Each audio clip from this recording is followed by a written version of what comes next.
저는 오늘 주제권이라는 제목으로 은혜를 나누겠습니다. 우리가 예수를 믿는다는 것은, 신앙을 갖는다는 것은 과연 무엇을 의미할까요? 한마디로 예수 그리스도가 나의 주인이 되는 것이에요. 아멘입니까? 예수님이 나의 인생의 주인이 되고 나의 삶을 통치하는 왕이 되시는 것이에요. 그래서 우리가 주 예수 그러는 거예요. 따라합시다. 주 예수. 주 예수 그리스도. 그 주가 뭐예요? 그 주가 말 그대로 주인님이에요. 주인님. 영어로는 the Lord 혹은 the Master 이렇게 얘기합니다. 즉 종이 자기 주인에게 주인님 할 적에 Lord 혹은 Master 이렇게 얘기하는 거예요. 주님 그러는 거예요. 주님. 이렇게 예수님이 나의 주님이 되는 것, 주님의 주인 되심이 바로 뭐냐? 그걸 주제권이라고 그래요. 따라합시다. 주제권. 조금 어려운 한자인데 영어로는 로드십이라는 겁니다. 많이 들어보셨을 거예요. 로드십. 로드십이라는 건 뭐냐면 예수님이, 하나님이 나의 로드가 되는 거예요. 나의 주인님이 되는 거예요. 그래서 베드로가 예수님에게 뭐라고 고백했어요? 주는 그리스도이시요 살아계신 하나님의 아들입니다. 주는 그리스도. 시작. 주는 그리스도다. 즉 예수가 바로 그리스도, 메시아. 그리스도나 메시아나 같은 말이라고 그랬죠. 그리스도는 헬라어고 메시아는 히브리어예요. 근데 뜻은 뭐냐? 바로 기름 부음 받은 하나님의 지도자라는 뜻이에요. 근데 그 예수가 바로 내 삶에 하나님이 기름 부어서 세우신 나의 주인님이라는 것입니다. 우리가 예수를 주 혹은 주님이라고 부르면서 실제 우리의 삶에는 예수가 주인이 되지 못하는 경우가 얼마나 많은지요. 말만 그렇게 주님 주님 하지만 실제 내 인생의 주인은 예수님이 아니라, 주님이 아니라 바로 내가 되고 있는 경우가 얼마나 많습니까? 오늘 이 밤에 여러분이 정말 예수를 믿는다면 예수님이 저와 여러분의 삶을 다스리는 주인님이 되시기를 주의 이름으로 축원합니다. 그래서 우리가 주라는 말을 너무 쉽게 하는 거예요. 그래서 예수님을 진짜 우리들이 두렵고 떨리는 마음으로 주인님으로, 왕으로 모시지 않는 상태에서 쉽게 주님 주님 얘기를 많이 해요. 그러니까 자기도 모르는 사이에 그 주님이 그냥 하나의 비속어가 되고 마는 거예요. 그래서 여러분 영어에 Jesus Christ 그러면요 욕이 되고 있어요. 쌍욕이 되고 있어요. 예수 믿는 사람에게 Jesus Christ 하면은 정말 우리 인생의 주인님이잖아요. 그런데 그 기독교 문화권에서 그냥 어렸을 때부터 교회 나가고 세례받고 또 성경을 공부하다 보니까 그냥 예수가 주님이다. 그렇게 얼핏 들어서 얘기는 하지만, 말은 하지만 진짜 주인님이 되지 못하니까 나중에 믿지 않은 세계에서 지저스 크라이스트가요 오늘 우리로 말하면 정말 상상하기 어려운 그런 비속어가 되는 거예요. 욕이 되는 거예요. 그게 우리도 자기도 모르는 사이에 이제 일종의 그 어떤 탄식의 소리로 주님이라는 말을 자기도 모르게 할 때가 많아요. 아이고 주여 주여 뭐 이런 식으로 뭐가 잘 안 될 때, 뭐 갑자기 어려운 일 당할 때, 아니면 갑작스럽게 어떤 위기를 당할 때 우리가 그냥 탄식하는 소리로 주를 얘기하는 경우가 많은데, 오늘 이 밤에 나오신 분들은 정말 예수님이 내 인생의 통치자가 되시는, 주인님이 되시는 확실한 로드십, 주제권이 임하기를 주의 이름으로 축원합니다. 오늘 이 본문 사무엘상은 요새 우리 새벽기도의 본문들이죠. 다윗이요 수많은 실수와 범죄에도 불구하고 하나님 마음에 합한 자가 된 것은 이유가 뭡니까? 철저하게 바로 여호와 하나님이 더 로드가 됐다 이 말이에요. 주제권이 분명했어요. 이 사무엘상 24장은 굉장히 유명한 사건입니다. 다윗을 죽이려고 사울 왕이요 이 다윗을 시기하고 질투한 거예요. 처음에는 자기 시종으로 부리고, 그리고 골리앗을 이기니까 정말 얼마나 엄청난 자기 오른팔 이상 가는 그런 부하였잖아요. 그런데 사람들이 이 다윗을 영웅으로 칭찬을 하는 거예요.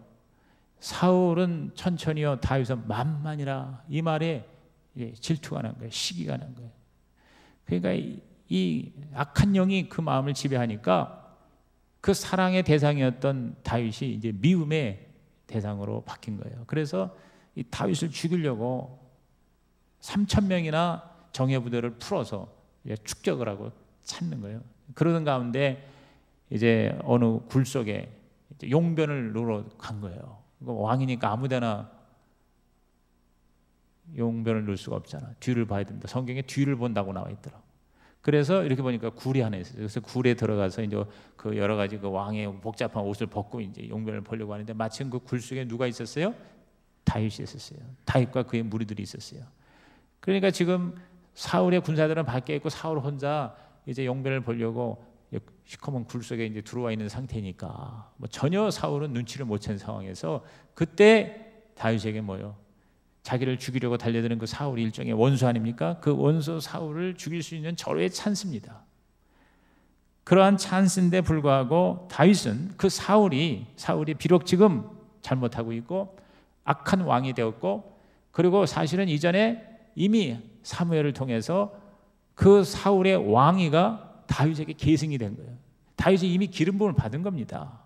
그러니까 하나님이 그렇게 세운 거고 지금 백성들도 다윗을 그렇게 인기가 있어서 따르고 사울왕은 악하게 자기를 계속 죽이려고 하는 상황에 마땅히 그 사울왕을 쳐서 죽여도 문제가 없는 거예요. 그렇죠? 하나님이 자기를 왕으로 기름 부었고 이미 백성들의 마음을 얻었고 그리고 자기를 지금 죽이려고 하는 상황이니까 원수 아닙니까? 그렇기 때문에 이 찬스를 이용해서 사울을 그냥 단칼에 죽이면 그러면 다윗으로서는 쉽게 왕에 오를 수 있는 기가 막힌 찬스죠. 어느 누가 봐도 이것은 진짜 하늘이 준 기회다 그 말이에요. 그런데도 다윗은 오늘 읽은 말씀처럼 사울 왕이 악하지만 그 사울이 악함을 보지 않냐고 그 사울의 권위를 지위를 하나님이 기름 부으신 그것을 이 다윗은 끝까지 인정하고 그리고 그것을 존귀히 여겨서 그 사울 왕을 죽이지 아니하고 대신 살짝 뒤에서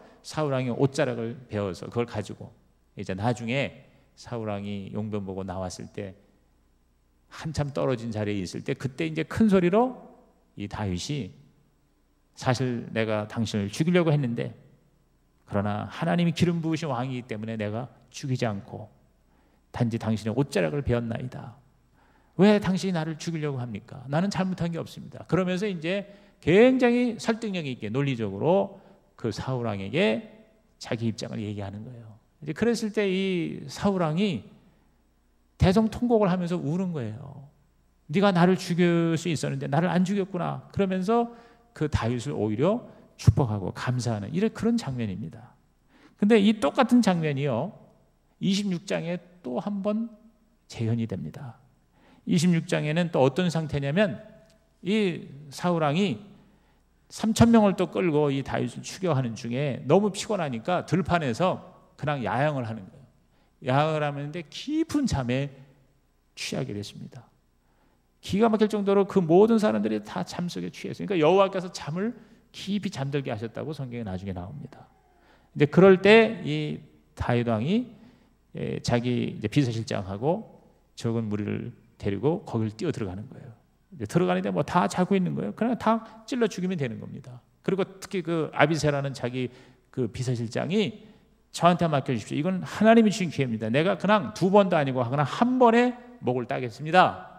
라고 했을 때 이 다윗이 또 똑같이 얘기하는 겁니다. 여호와의 기름 부으신 자를 내가 직접 손을 대지 않으리라. 하나님이 손을 대실 것이다. 그러고는 어떻게 했어요? 그 다윗이 사울이 자고 있는데 사울이 가지고 있던 창과 물병만을 취해가지고 그러고는 멀찌감치 도망간 거예요. 한참 떨어진 곳에서 그때 큰 소리로 이제 사울 왕과 그들의 무리를 깨우면서 또 이제 설명을 하는 겁니다. 내가 당신을 죽이려고 해서 얼마든지 죽일 수 있었습니다. 그러나 안 죽였습니다. 왜? 하나님이 당신을 기름 부었기 때문입니다.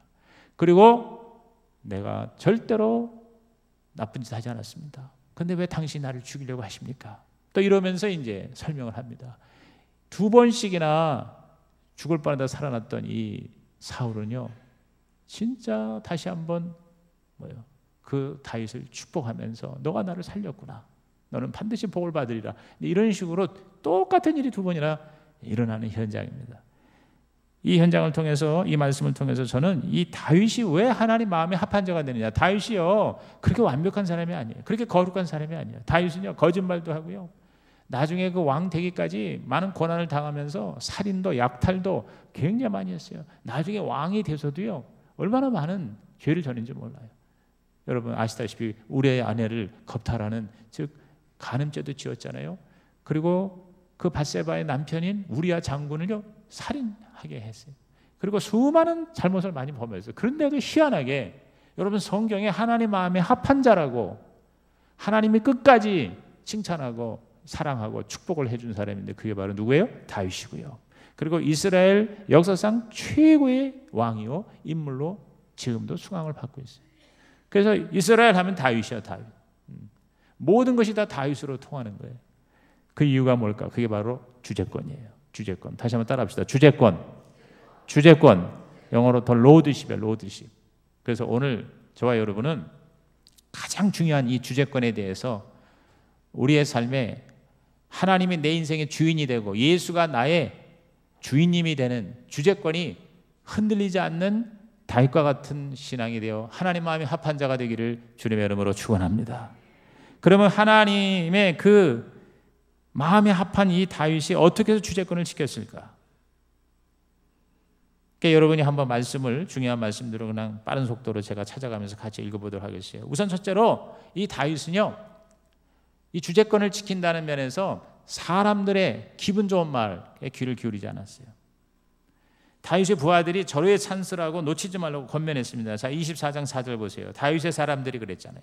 부하들이죠. 이르되 보소서 여호와께서 당신에게 이르시기를 내가 원수를 내 손에 넘기리니 내 생각에 좋은 대로 그에게 행하라 하시더니 이것이 그날이니이다 하니 다윗이 일어나서 사울의 겉옷자글을 가만히 베었다 그랬어요. 하나님이 주신 기회입니다. 하나님께서 하라고 하셨습니다. 이렇게 얘기를 하는 거예요. 또 두 번째 사건인 26장에 보면 8절에 아비새가 그랬어요. 아비새가 누구냐면 다윗의 바로 측근의 국방부 장관이요 비서실장이에요. 다윗에게 이르되 하나님이 오늘 당신의 원수를 당신의 손에 넘기셨나이다. 그러므로 청하오니 내가 창으로 그를 찔러서 단번에 땅에 꽂게 하소서. 내가 그를 두 번 찌를 것이 없으리이다 그랬어요. 그러니까 이게 바로 뭐냐면 벌판에서 지금 다 피곤해가지고 아주 그냥 진짜 천하태평 아무것도 모르고 잠을 자고 있는 사울, 아주 그냥 그야말로 손 안에 잡은 거나 다름없어요. 그러니까 당신 손대지 말고 내가 죽이겠습니다 그랬습니다. 이 부하들의 말은 사실은 틀린 말이 아니에요. 인간적으로 굉장히 맞는 말이고 좋은 말이에요. 더군다나 하나님을 빙자했어요. 하나님이 그렇게 기회를 주신 것입니다. 이건 하나님의 뜻입니다. 여러분 하나님의 은혜와 뜻이라고 주장하는 그 말을 우리는 쉽게 합니다. 그러나 우리는 너무나 자기중심적으로 아전인수격으로 하나님의 뜻 또는 하나님의 은혜라는 말을 자주 할 때가 참 많습니다. 자기가 사실은 욕심으로 택하면서 좋게 얘기하는 거예요. 하나님의 뜻이라는 걸로 얘기하는 경우가 참 많아요. 그리고 옆에서도 그렇게 하나님의 뜻이라고 좋게 얘기하는 경우가 얼마나 많은지 몰라요. 결혼하는 게 하나님의 뜻이다 하고 나중에 또 이혼하는 게 하나님의 뜻이다. 사람들은 이렇게 여러분 너무 뭐냐면 간사해요. 인간은 너무 간사해요. 하나님도 결국은 자기의 이용물이 되는 경우가 굉장히 많아요. 제가 유학 가가지고 얼마 안 돼서 신학교 교수를 제가 하면서 공부를 했는데 7년 동안 베데스다 신학교 교수였었어요. 여기서 제가 석사까지 다 마치고 갔으니까. 근데 그 신학교 학생 중에서 정말 이쁜 자매가 있어요. 나이가 좀 있어요. 한 30대 한 중반 됐나. 이게 한 몇십 명 앉아 있는데 딱 눈에 띄어 너무너무 예쁜 거예요. 일본에서 무슨 일을 하다 온 사람인데 신학교를 갔다 오는 거예요. 그런데 그 옆에는 딱 눈에 띄어 무지하게 못생긴 남자가 하나 있어요. 난 그렇게 못생긴 남자는 처음 봤어요. 얼굴이 완전히 메주같이 이렇게 바위덩어리 같이 생겼는데 굉장히 예쁜 여성이 눈에 띄고 여자 신학생이 눈에 띄고 무지하게 못생긴 남자 신학생이 눈에 띄는 거예요. 근데 그 남자가 나이가 몇 살 더 어린데 그런데 어느 날 말이에요. 이 두 사람이 하나님의 뜻이라고 결혼을 한다는 거예요. 그런데 이 남자가 이 여자를 보고 너무 이쁘니까 계속 쫓아다니는 거예요. 쫓아다녀. 그러니까 처음에는 이 여자가 굉장히 그 뭔가 산전수전 다 겪었어. 일본에서 뭐 이런 살롱 이런 것도 했던 그런 사람이에요. 돈을 많이 벌었는데 어떻게든 미국에 와가지고 이제 신학생이 됐는데 그런데 처음에 말이에요. 나이도 어리고 그리고 되게 못생기고 그리고 뭐가 뭔지는 모르는 사람이 자기의 그 예쁜 미색을 보고 자꾸 이제 접근하니까 처음에는 사탄아 물러가라 그랬을 거 아니에요. 실제로 그랬어요. 근데 뭐 절대 안 물러가는 거예요. 계속 그러고서 나중에 안 되니까 뭐냐면 금식을 선포하는 거예요. 금식, 40일 금식. 당신이 나를 결혼하는 게 하나님 뜻이라는 거예요. 그러니까 나는 이제 그 뜻을 이루기 위해서 금식하니까 알아서 하셔. 실제로 40일 금식을 하는데 나중에 한 40일 돼가니까 사람이 다 죽을 판이에요. 그러니까 이제 옆에 있는 사람들이 당신 때문에 지금 사람이 죽는다 그러니까 이제 가가지고 그러지 말라고 설득하라고 가고 사탄은 물러가라 얘기하러 가고 그 다음에 다 죽어간다니까 가서 죽 끓여주려고 가고 그러다가 결국은 너무너무 불쌍하니까 여러분 여자는요 남자가 목숨을 걸고 달라붙으면은요 그러면 다 넘어갑니다. 안 넘어가는 여자가 없어요. 그래서 이렇게 가만히 보면은 아주 예쁜 여자에게 되게 못생긴 남자가 붙는 경우가 많아요. 그리고 아주 그 뭔가 좀 깡패 같은 그런 사람 있잖아요. 그게 뭐냐면 무식하게 달려드는 거예요. 내가 당신을 위해서 목숨을 건다 이런 식으로 달려드니까 되게 보면 그래서 이 미인방맹이라는 말이 그래서 나오는 건지도 몰라요. 그래가지고서 되게 아주 예쁜 여자에게 아주 이상한 남자가 붙어가지고 그래서 그것 때문에 여자의 일생이 굉장히 힘든 경우를 우리 주위에서 가끔 보게 돼요. 그런 케이스였던 거예요. 그러니까 그렇게 워낙 하나님의 뜻이라고 목숨을 거니까 이 여자도 진짜 하나님의 뜻인 줄 알고 그리고 그래서 결혼을 하겠다고 그래가지고 와서 얘기를 하는데 내가 볼 땐 하나님 뜻이 아니야. 절대로 하나님 뜻이 아니야. 근데 하나님 뜻이라고 그러는데 저는요 누가 상담을 할 때 자기들이 다 정해가지고 오는 거는 사실 상담할 수도 없고 필요도 없어요. 와가지고 제일 내가 아무 소리 못하는 게 뭔지 압니까? 하나님의 뜻이라는데. 근데 하나님의 뜻인데 내가 그걸 자꾸 아니라고 그러면 내가 하나님 뜻을 거스리는 자가 되잖아요. 아니 목사가 하나님 뜻대로 사는 게 목사인데 하나님 뜻인데 내가 아니라고 그러면은 큰일 나는 거예요. 그러니까 하나님 뜻이라고 얘기하면 나도 아무 말 못해. 여러분 교회도 보면은 여기 오는 게 하나님 뜻이라고 하죠. 아 그렇습니까? 할렐루야. 나중에 또 뭐냐면 떠나는 게 하나님 뜻이래 또. 그러니까 하나님 뜻이 왜 이렇게 왔다 갔다 하냐 이거요. 하나님 뜻이 사실은 뭐예요? 자기 뜻이요. 자기가 원하는 거를 하나님의 뜻이라는 이름으로 빙자해서 말하는 경우가 얼마나 많은지 몰라요. 우리가 우리 자신을 돌아볼 때 그런 경우 너무 많아요. 전형적인 케이스예요 이게 지금. 그래서 나는 절대 아니라고 속으로 내가 아무리 기대해도 아니야. 그런데도 기라고 그러는데 어떻게 그러니까 하나님 뜻이라면 여러분 나한테 와가지고 목사님 신학교에 가는 게 하나님 뜻입니까? 아닙니까? 이렇게 물어봅니다. 나는 무조건 아니라고 그래요. 왜냐하면 신학교 가는 게 나한테 물어보는 것 자체가 이게 문제가 있는 거예요. 하나님이 부르셔야 주의 종이 되는데 나한테 와서 하나님 뜻입니까? 아닙니까? 이거 아닐 확률이 많아요. 그리고 설사 하나님의 뜻이라고 해도 나는 안전하게 나는 얘기합니다. 아니라고 얘기합니다. 그러면은 진짜 하나님 뜻이 아닌 사람은 목사님이 아니라고 그래요. 그래서 아닌가 봐 그러고는 그 다음부터 이제 더 이상 생각도 안 해요. 그런데 진짜 하나님이 부르신 사람은 나한테 와서 상담할 건 내가 무조건 아니라고 그러는데도 불구하고 계속 하나님이 부르시는 거야. 그래도 나중에 한 2달 있다 나한테 와가지고 아니 목사님은 아니라는데 하나님 자꾸 기라고 그럽니다. 그럼 너는 진짜야. 너는 가라. 난 그렇게 얘기를 한다고. 그러니까 내가 굉장히 안전하게 지금 상담을 해주는 겁니다. 왜? 하나님이 부르신 사람이 내가 아니라고 그래도 결국은 뭐예요? 하나님 부른 대로 가는 거예요. 그런데 부르지도 않았는데 불렀다고 와서 얘기하는 사람은 아니라고 하는 게 그게 정답이죠. 그러니까 굉장히 안전한 겁니다. 그러니까 저한테 와서 상담할 사람은 대답이 분명하다는 걸 알고 오시기를 바랍니다. 내가 신학교 가는 게 주의 뜻이 아닙니까? 아닙니다. 나는 무조건 아니라고 그래요. 근데 이 사람도 하나님 뜻이 아니요. 그런데 기라고 이렇게 우기고 그러더니 그래가지고서 그래서 할 수 없이 이제 주례를 쓴 거예요. 근데 나중에 또 한 몇 년 살다가 이전에 헤어지는 게 하나님 뜻이래요. 헤어지는 게 하나님 뜻이라는 거야. 왜? 뭐 아닐 수밖에 없어요. 근데 내가 그 주례를 해주고 싶은 게 아니라 그것도 이제 그냥 결혼 주례가 아니라 약혼 주례를 내가 알고 있습니다. 왜냐하면 그 사람들이 다 이혼 경력이 있어요. 이혼 경력이 있는 사람이 결혼을 하는 거를 주례를 하면 미국에서 목사는 목사 파직입니다. 목사 면직이 돼요. 그래서 지금 이제 그게 뭐 바뀌었는지 모르지만 우리 한국 하나님의 성의 우리 교단에서는 하나님 믿기 전에 예수 믿기 전에 이혼한 케이스 그래서 다시 재혼을 한다거나 할 경우에는 그것을 그 주례를 허용을 합니다. 그런데 미국 같은 경우에는 이혼 경력 있는 사람은 아예 주요종이 될 수 없어요. 목사, 전도사, 신학교부터 입학 불허입니다. 뿐만 아니라 그 목사가 성도 중에서 이혼한 사람을 다시 결혼을 하게 하는데 주례를 쓴다. 그런 경우에, 근데 그게 이제 뭐가 뭔지 모르지만 어쨌든 그 믿기 전인지 아니면 믿고 나선지 그것이 또 굉장히 차이가 좀 있는 것 같아요. 그래서 어쨌든 이 두 사람이 결혼 주례를 해야 되는데, 약혼 주례를 해야 되는데, 주례를 하기로 이제 그 어느 목사님이 약속을 했는데 교단에서 연락이 온 거예요. 당신이 주례를 서면, 저 사람들이 지금 문제가 있는데 주례를 서면 당신의 목사 라이선스는 박탈이 됩니다. 그러니까 목사님도 할 수 없이 못 쓴다 그러는 거예요. 근데 제가 그때 갔을 때 제가 한국에서 안수를 받았는데 미국의 어셈블리 오브 가드의 목회자 라이선스를 내가 트랜스퍼 하기 전이에요. 내가 그걸 옮기기 전이에요. 그러니까 나는 아직 미국 그 교단의 법에 저촉이 안 돼.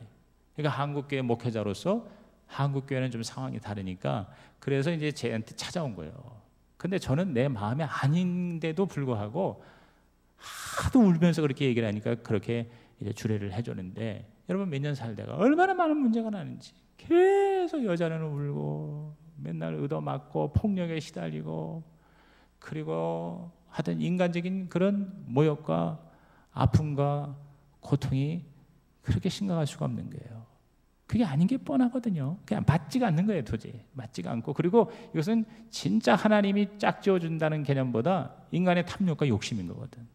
그러니까 그걸 영적으로 이렇게 딱 분별해서 분명한데 그렇게 주장을 해서, 결혼 주례는 내가 못하지만 약혼 주례는 큰일 났다고 와서 그렇게 부탁해서 일단은 이제 그렇게 했는데, 나중에 어디 가서 결혼 주례를 받았는지 모르지만 어쨌든 몇 년 같이 있다가 나중에 와서 헤어지는 게 하나님 뜻인가 이렇게 얘기를 해요.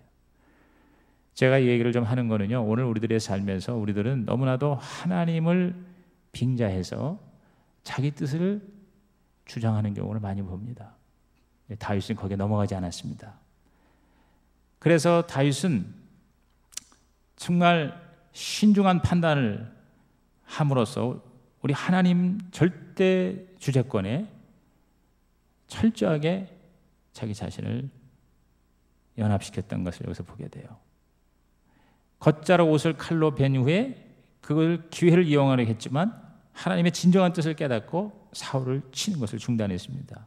24장 5절 6절 보세요. 그리한 후에 사울의 옷자락 뱀으로 말미암아 다윗의 마음이 찔려 자기 사람들에게 이르되 내가 손을 들어 여호와의 기름 부음을 받은 내 주를 치는 것은 여호와께서 금하시는 것이니 그는 여호와의 기름 부음을 받은 자가 됨이니라 그랬어요. 자, 26절에도요. 그 잠자는 중에 죽이려다가 안 죽인 그 사건에서도 9절 11절에 이렇게 나옵니다. 다윗이 아비새에게 이르되 죽이지 말라. 누구든지 손을 들어 여호와의 기름 부음 받은 자를 치면 죄가 없겠느냐 하고, 다윗이 또 이르되 여호와께서 살아계심을 두고 맹세하노니 여호와께서 그를 치시리니 혹은 죽을 날이 이르거나 혹은 전장에 나가서 망하리라. 내가 손을 들어 여호와의 기름 부음 받은 자를 치는 것을 여호와께서 금하시나니 너는 그의 머리 곁에 있는 창과 물병만 가지고 가자 그랬어요. 그러니까 하나님의 기름 부으신 그 하나님의 권위를 내가 건드리지 않겠다 이 말이에요. 만약에 그가 잘못하고 그가 악하고 그가 누가 봐도 명백하게 불법이라면 하나님이 손을 대실 것이다.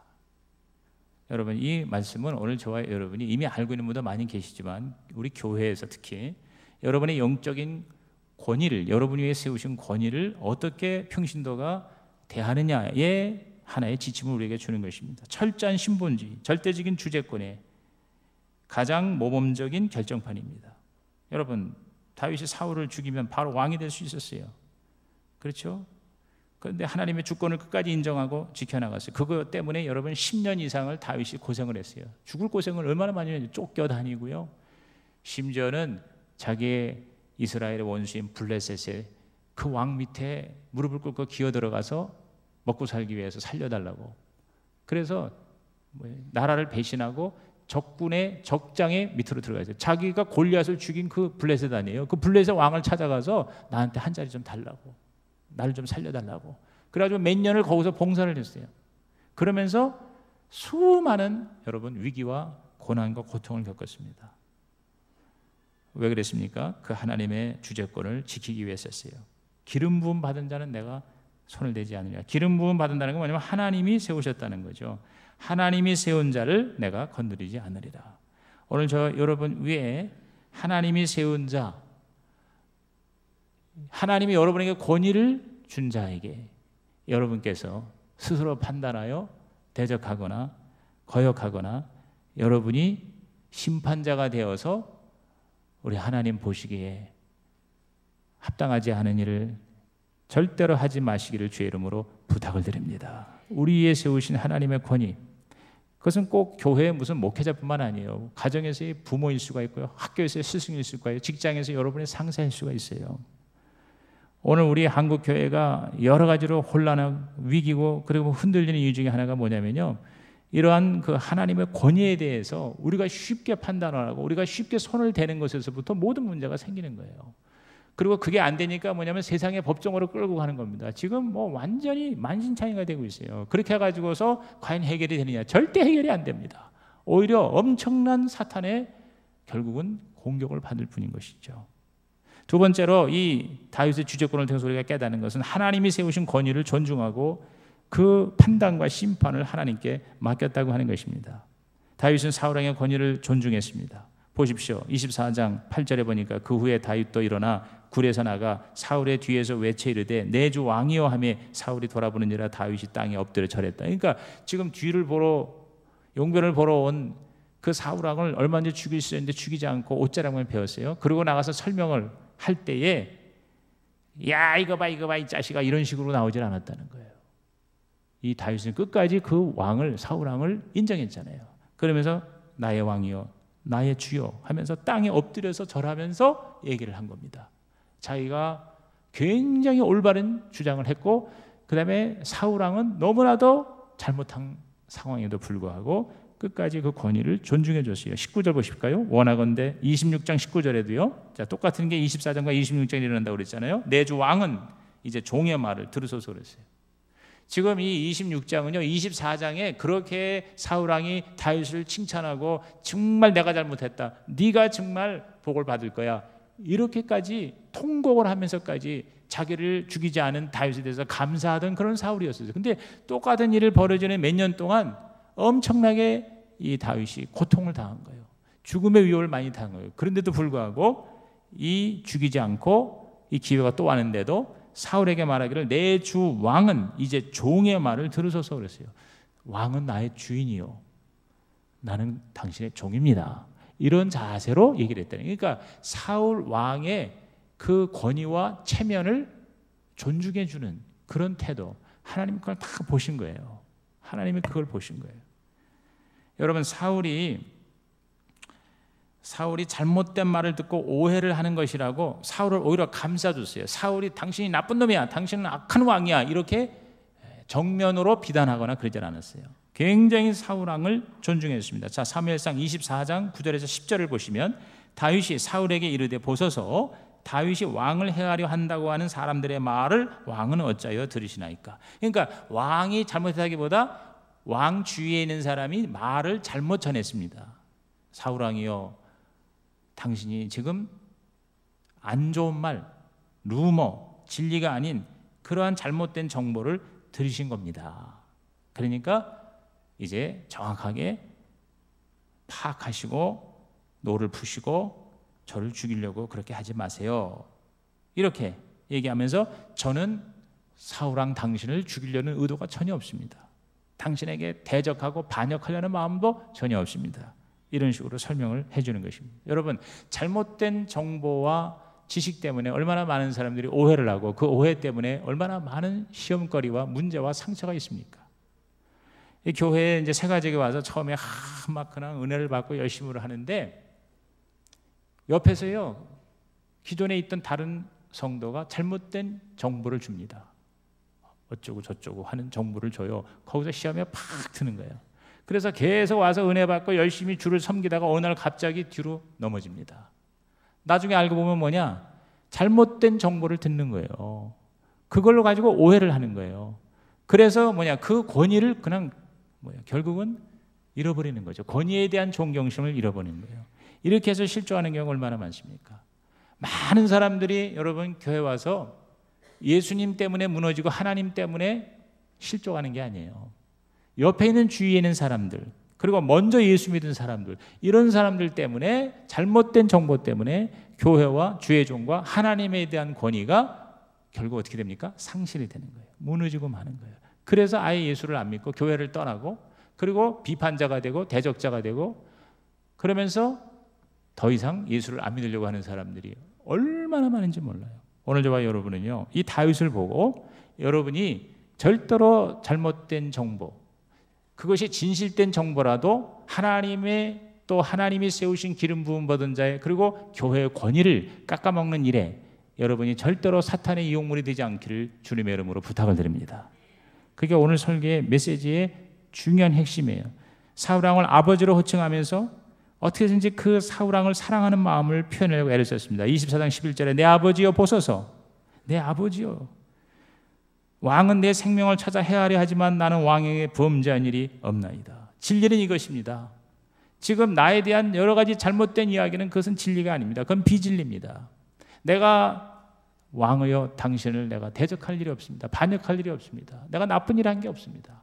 나는 왕을 도와주기를 원합니다. 왕을 사랑합니다. 왕을 내가 섬기기를 원합니다. 이런 식으로 이제 이야기를 하는 겁니다. 그러면서 모든 판단과 모든 심판, 심지어는 그 보복까지도 자기가 아닌 하나님께 맡기고 문제 해결자는 하나님이심을 믿고 고백하는 겁니다. 진짜 하나님을 믿고 맡긴다는 의미가 무엇인지를 절박한 상황에서 확실하게 다윗은 보여주었습니다. 24장 12절 13절에 여호와께서는 나와 왕 사이를 판단하사 여호와께서 나를 위하여 왕에게 보복하시려니와 내 손으로는 왕을 해하지 않겠나이다 그랬어요. 15절에도 그런즉 여호와께서 재판장이 되어 나와 왕 사이에 심판하사 나의 사정을 살펴 억울함을 풀어주시고 나를 왕의 손에서 건지시기를 원하나이다 그랬어요. 26장에 동일한 그런 일이 벌어졌을 때도 23절에 여호와께서 사람에게 그의 공의와 신실을 따라 갚으시리니 이는 여호와께서 오늘 왕을 내 손에 넘기셨을 때 나는 손을 들어 여호와의 기름 부음을 받은 자 치기를 원하지 아니하였습니다. 여러분 이거 보십시오. 이거 읽어보는 가운데 이 다윗이 계속한 얘기가 여호와께서 이렇게 여호와가 주인이 되는 거예요. 여호와께서 주체가 되시는 거예요. 이게 바로 주제권이에요. 따라합시다. 여호와께서. 그러니까 모든 판단, 모든 심판, 심지어는 원수 갚는 것조차도 내가 아니라 누구? 여호와께서요. 이게 바로 로드십이에요. 이게 바로 주제권이에요. 오늘 우리는 남의 잘못, 특히 나에게 해를 끼치는 위의 권세에 대해서 쉽게 판단하고 정죄하고 대적하는 우를 범하지 말아야 합니다. 하나님이 세우신 권세는 하나님이 다스리십니다. 하나님이 기름 부으신 자는 하나님이 여러분 심판하십니다. 그러므로 오늘 저와 여러분은 아담과 하와처럼 선과 악을 내가 판단하려는 선악과를 따먹으려고 하지 마세요. 여러분은 생명나무를 따먹는 자가 되기를 주님의 이름으로 축복합니다. 많은 사람이 교회에 와가지고 선악과를 따먹어서 실족하는 거예요.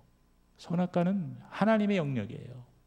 우리는 뭐요? 생명나무를 따먹으면 돼요. 얼마나 좋은 게 많아요. 에덴 동산에 좋은 게 많은데 그거를 따먹을 생각을 안 하고 왜 유독 하나님이 그만 선악과를 따먹으려고 하느냐 그 말이죠. 여러분이 억울하십니까? 여러분이 부당하십니까? 그럼에도 여러분은요, 하나님은 살아계시고 하나님은 반드시 행한다고 갚으신다는 사실을 믿으시기를 바랍니다. 그것이 바로 주제권이에요. 그것이 바로 신본주의예요. 그 사람이 어떤가에 거기에 따라서 내가 순종하는 게 아니에요. 그 사람의 하나님이 주신 권위에 내가 순종하는 거예요.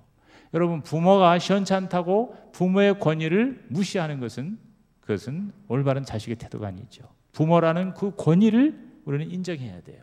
부모가 잘하는 거 못하는 거는 둘째 문제예요. 그 사람이 잘하고 못하고에 따라서 내가 순종하는 게 아니에요. 그 사람이 가지고 있는 권위에 내가 순종하는 거예요. 그것이 바로 주제권이에요. 오늘 저와 여러분이 이러한 주제권에서 흔들림이 없을 때 여러분은요, 어떠한 관계에서도 상황에서도 여러분은 흔들리지 않고 다윗처럼 하나님 마음에 합한 자의 삶을 살게 될 줄로 믿습니다.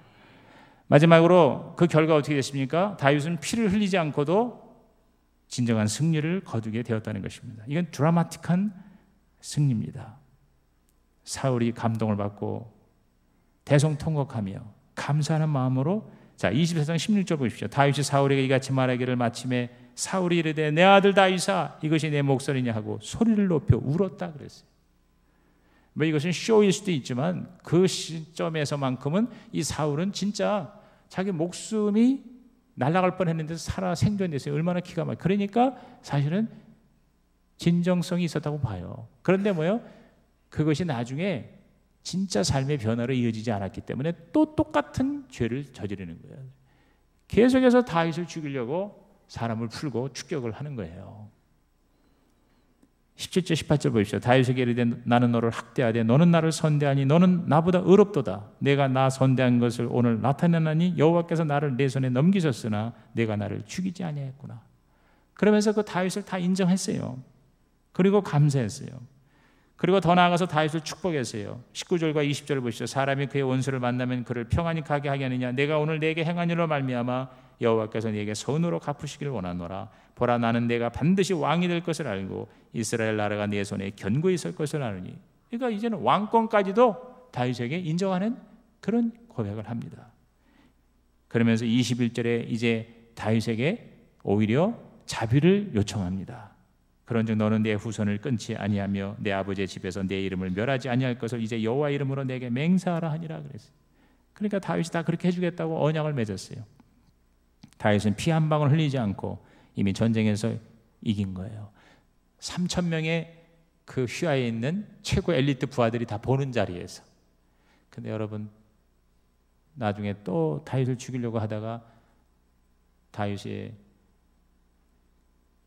그 은혜로 말미암아 자비로 말미암아 자기가 죽을 뻔에다가 또 살렸잖아요. 그 26장 21절에 이렇게 얘기합니다. 사울이 이르되 내가 범죄하였도다. 내 아들 다윗아 돌아오라. 내가 오늘 내 생명을 귀하게 여겼은즉 내가 다시는 너를 해하려 하지 아니하리라. 내가 어리석은 일을 하였으니 대단히 잘못되었도다 하느니라. 자기가 잘못했다는 걸 시인하는 거예요. 그리고 25절에 사울이 다윗에게 이르되 내 아들 다윗아. 내 아들이라고 그러는 거예요. 내 아들이라고. 내게 복이 있을지로다. 내가 큰 일을 행하겠고 반드시 승리를 얻으리라 하니라. 다윗은 자기 길로 가고 사울은 자기 곳으로 돌아가니라 그랬어요. 나중에 또 사울이 다윗을 죽이려고 하니까 결국 다윗이 할 수 없이 블레셋으로 넘어갑니다. 그러니까 블레셋이 그 당시에 강국이었거든요. 그러니까 이제 이 사울 왕이 블레셋까지 쫓아가면서 다윗을 잡아올 수는 없으니까 그때야 비로소 다윗을 추격하는 것을 중단했다고 그랬어요. 그래서 몇 년 동안을 블레셋에 그 왕의 밑에 수하로 약탈하며 많은 사람을 죽이며 그러면서 이제 생존을 위해서 목숨을 부지하기 위해서 비참한 삶을 몇 년 동안 삽니다. 이런 아주 힘들고 어려운 그런 기간이 있었음에도 불구하고 결국 다윗이 나중에 승리하고요. 그리고 이스라엘 최대 위대한 왕이 되고 하나님 마음에 합한 자가 될 수 있었던 것은 뭐냐? 많은 부족과 많은 실수와 범죄에도 불구하고 다윗은 철저하게 하나님 중심이었어요. 하나님을 삶의 주인으로 모셨어요. 그게 주제권이에요. 오늘 그 로드십, 그 주제권, 그것이 오늘 저와 여러분에게 확실할 때 하나님은 여러분이 부족함에도 불구하고 여러분이 실수함에도 불구하고 여러분이 많은 죄를 범했음에도 불구하고 하나님은 여러분을 마음의 합한 자로 끝까지 책임져 주실 줄로 믿습니다. 오늘 이 밤에 그러한 다윗이 되시기를 주의 이름으로 축원합니다.